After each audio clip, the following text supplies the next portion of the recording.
1 ঘন্টা কিংবা 2 ঘন্টা নয়, ডুবে যাওয়ার প্রায় 30 ঘন্টা পর তুরাগ নদী থেকে উদ্ধার হলো এক কিশোরের মরদেহ।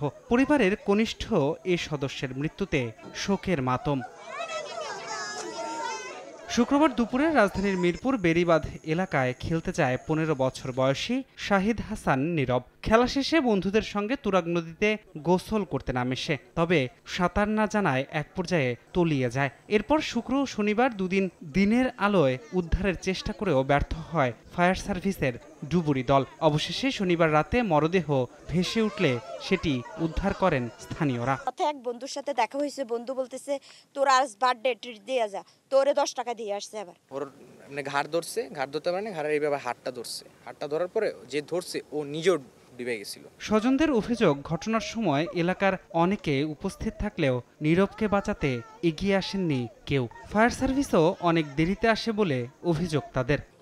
ওরা তো ভালো সাঁতার জানে, ওরা যদি অ্যাটলিস্ট ইনস্ট্যান্ট নেমে একটু ওই ট্রলারের নিচটা দেখতো, তাহলে আমার মনে হয় যে আমার ভাইটার আজকে পেয়ে যেতাম। ভাই ওই সময় একটু চিল্লা পাল্লা যদি হাদেরকে করতো যে ভাই একটু আপনারা নামেন বা কিছু, হয়তোবা তার এটা ওই সময় ওইভাবে আসে নাই। এলাকাবাসীর দাবি, কদিন পরপরই এই এলাকায় নদীর পানিতে ডুবে মৃত্যুর ঘটনা ঘটছে, তবুও এখন পর্যন্ত নির্বিকার দায়িত্বশীলরা।